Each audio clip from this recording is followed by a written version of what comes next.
How's it going, guys? In today's video, we're going to be covering 10 different items that you should probably pick up before the launch of the Burning Crusade Classic. This list isn't in any particular order, but the first half of the list is more generalized, and the second half of the list is more class and role specific, so keep that in mind as we get right into it.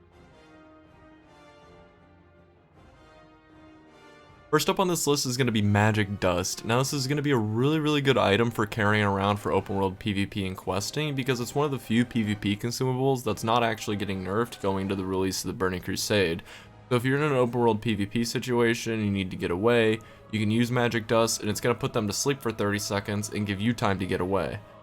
Other consumables like Flash Bomb, which causes all beasts in 5 yards to run away for 10 seconds, Clutch of Foresight, which counters an enemy spellcast and prevents spells from that school of magic from being cast for 10 seconds, are going to be getting a chance to fizzle against targets higher than level 60. So those aren't going to be very effective once the Burning Crusade drops. If you do decide to get Magic Dust for open world TBC content though, remember that undead can always run up on you and use Will of the Forsaken to break out and ruin your day. Second on this list is going to be the Restorative Potion. And this is going to be another item that is actually surviving the nerfs going into the Burning Crusade, and it's going to be another valuable item that you want to keep on you when you're running around the open world. Like all other consumables, it isn't going to be usable in Arena, but the item removes one magic, curse, poison, or disease effect on you every 5 seconds for 30 seconds with a 2-minute cooldown, making it really strong if there's a situation where there's multiple debuffs that need to be dealt with, or while questing and doing open world PvP. Third up on this list is going to be the Living Action Potion. Now this item is going to be another one that survives the nerfs going into the Burning Crusade, and it's going to be a very good item to carry around in the case of gankers that are trying to mess your day up in open world PvP. It will also work against mobs who are trying to stun or slow you, and it's going to function the exact same way as it did in Classic, making you immune to stun and movement and parrying effects for 5 seconds, and also removing existing stun and movement and parrying effects. Overall, this is going to be a very strong potion to escape gankers if a rogue manages to get the jump on you. So fourth up on this list is going to be the Free Action Potion, which is actually getting buffed going into the release of the Burning Crusade, for PvP at least, making it non-dispellable anymore. Similar to the Living Action Potion, right before this potion is going to make you immune to stun and movement and parrying effects for the next 30 seconds, but it does not remove effects that were already on you before you use the potion.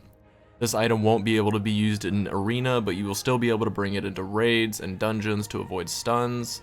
so it will be a very useful potion on some raid encounters, and can also use it in battlegrounds and during open world PvP if you want to make sure you're not going to get stunned during a fight. And coming in at number 5 on this list is actually going to be the Brilliant Wizard Oil. And this item, when applied to a weapon, increases spell damage by up to 36 and increases spell critical strike rating by 14 for 1 hour. This is going to be a really good oil specifically for fire mages who want to be stacking as much critical strike chance as they can possibly manage, and it's going to be much stronger for fire mages over superior wizard oil, which will just give you raw spell damage.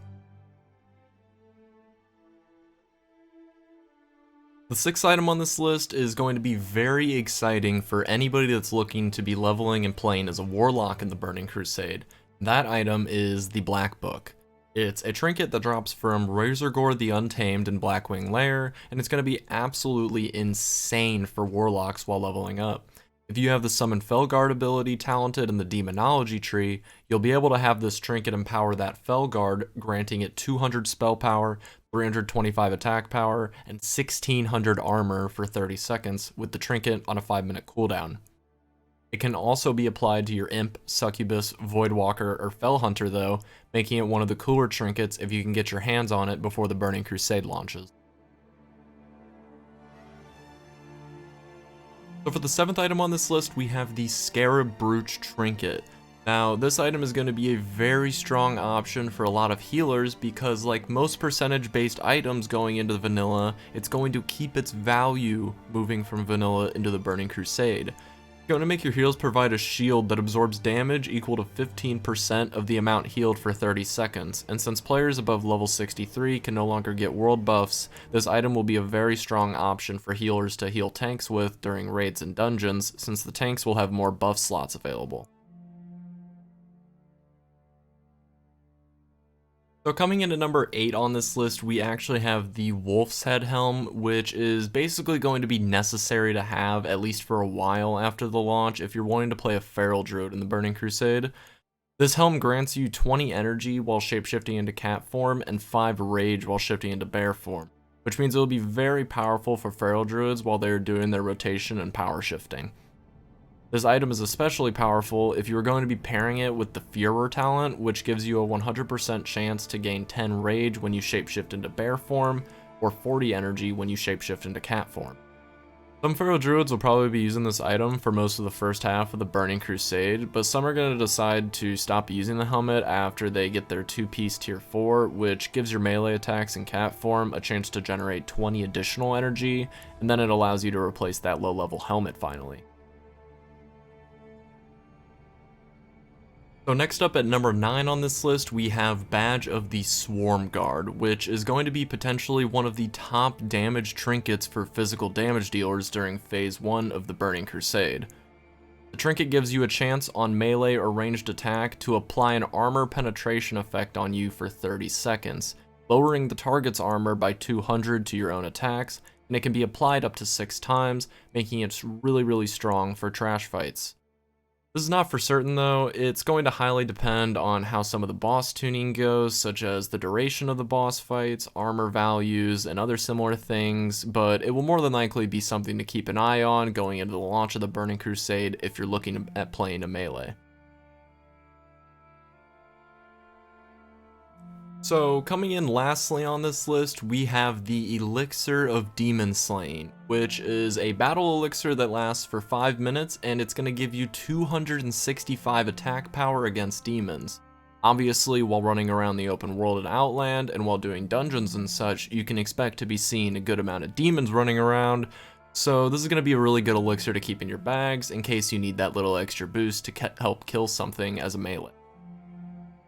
So, with that final item out of the way, that about wraps up the end of this video. I'm really looking forward to hopefully getting beta access soon so I can hop into Outland and come play with you guys in TBC, but in the meantime, if you enjoyed the video, please consider hitting that subscribe button and maybe turning on post notifications for more WoW news and guides, and see you in the next one.